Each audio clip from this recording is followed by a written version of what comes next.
What's up, guys? Chemist here from Meanwhile in the Man Cave, where we look at all things pop culture, games, toys, or anything we think is cool. And today we are taking a look at yet another Todd McFarlane DC Multiverse figure. This is the Speeding Bullets Batman. Now, if anybody's familiar with the story, or not familiar with the story, I should say, this is an alternate reality Batman. Now, this would have been in a world where Kal-El, Superman, had actually, instead of crashing, his rocket crashing into Smallville, actually crashed somewhere in Gotham, and when he was adopted by Thomas and Martha Wayne. He grew up unaware of his heritage, and just as Bruce was witness to Thomas and his mom dying in an alley, same thing happened with him.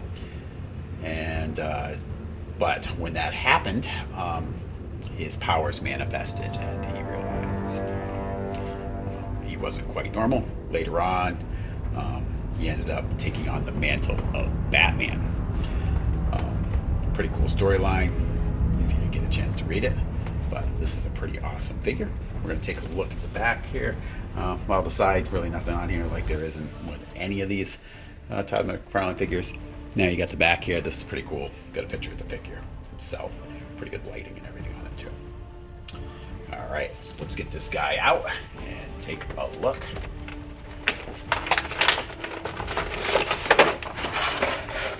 Now, this is a little different from some of the other ones we've gotten. Does come with a collector's card, but this actually comes with a really cool stand. Haven't gotten one of these stands with any others. It looks like a flight stand, which is pretty awesome. I kind of dig that. So that way you can actually have him in kind of a flying stance when you have him displayed. Very cool. We're gonna get that out of here and take a look at the figure too. But let's get the zip ties off him. All right, guys, we got the stand out. Now, kind of hard to see here, but it's actually pretty tight. I really like this. If you're just going to use the stand itself, it does have a little nub on here, so you can actually mount the figure in a standing position. Or if you just want to slide this in, here,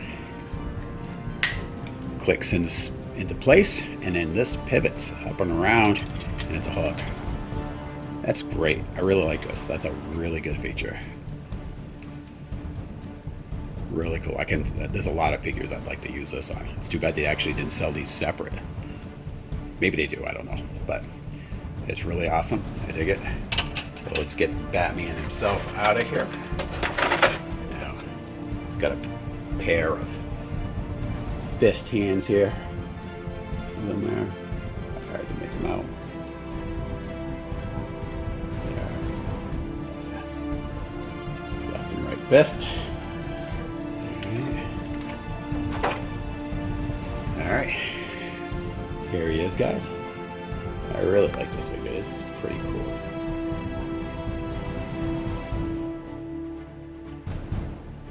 Pretty tight.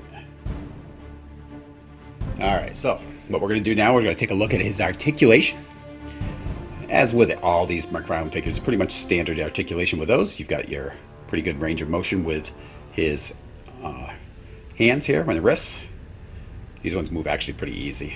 The last one we did, one of the ones we did was actually kind of tight. Just keep in mind that this also moves on a swivel, so this can move back and forth like that too. So when you try to move it in this kind of a motion, just remember to have the hinge lined up correctly. And you got your double elbow joints for the extra movement here. And this material, it's nice. It's actually kind of like a rubber. So it's not just this hard plastic like you see on some of these figures.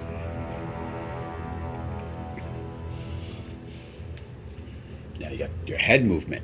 It's forward, up at another angle.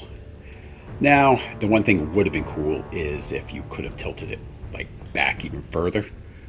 So if you could put him in like a flying motion like forward, but you can't really do that. It's not enough of range of motion for that. But the design on this Batman anyway, I just really like anyway, just because of the fact is that his mouth is not visible in this. It's pretty cool. It's just a nice look. But anyway, then you've got your elbow joints. Yeah, not your elbow joints, but your shoulder joints. Pretty decent range of motion there. It looks like it goes out this way too. Actually, I don't know if I'm just doing something wrong, but there it goes. It goes out a little bit. Just maybe not. It doesn't really seem like it has the range of motion of some of the others, but I don't really care.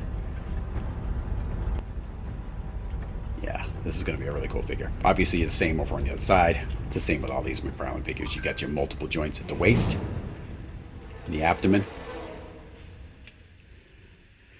So you can do the crunches. And this is basically pants right here. They're like rubbery pants, which is awesome. Because it helps hide some of the joints on his legs. And you've got your outward movement, inward, forward and back. And the same thing with his knees. Double joints there. That. And then your feet. It's a little, not as much of the left and right, kind of like at the ankle on this one I've noticed. But you do have the forward and back. And you've got your toe movement there. So we're gonna get him in some poses here. And just kind of like give you an overall look at him and tell you what we think. All right, well, we're gonna have him posed on the ground here, at least to start out, so we can give you a measurement here. So standing here, he's just a little over 7 inches tall, about 7.5 with his ears. That's what I like about these McFarlane figures. They're bigger than the average figures, so they have a little more shelf presence. But this is a really cool figure. I like it. You know, you can kind of have him in a Superman type stance right here if you really want to. All right, here we go. We're gonna start down here with the boots. It's really nice. Now this outfit doesn't have some of the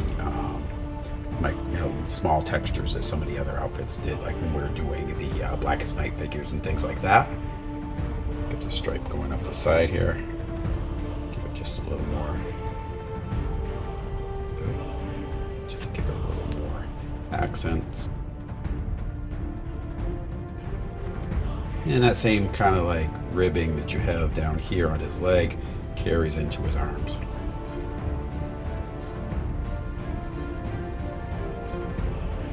Just a really, overall, really cool looking figure. So let's spin him around here so you can get a look at his cape.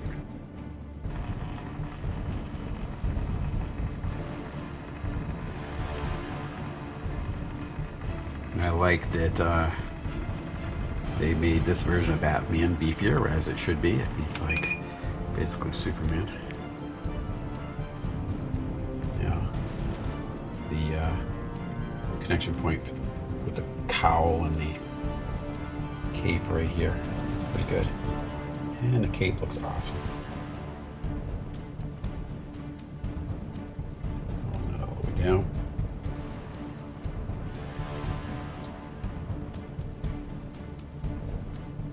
Now this was his standing pose. We're gonna break away and put him in more of a flying pose for you, so you can get an idea of something else you can do with him.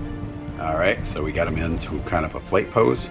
Dude, I really like this figure a lot, especially with the flight stand. It's probably one of my favorites that they've come out with. Really cool.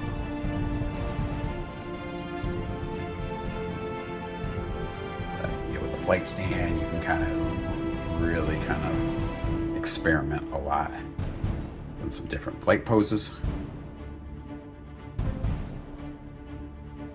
Angling the head at different points, depending on what you want him focused on. If you're setting up a diorama or something. But he just looks really great.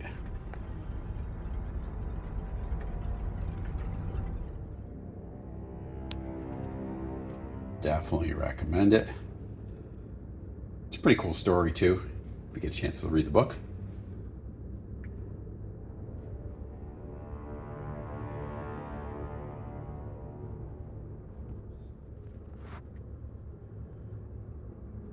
But anyway, I want to thank you guys all for subscribing and all that. And again, if this is your first time to our station, check out some of our other stuff. And we try to post quite a bit of things on here, so quite a variety. So if you please give us a subscribe, it helps a lot. It helps other people find us. And tune in next time to next episode of Meanwhile in the Man Cave. And we'll talk to you guys later.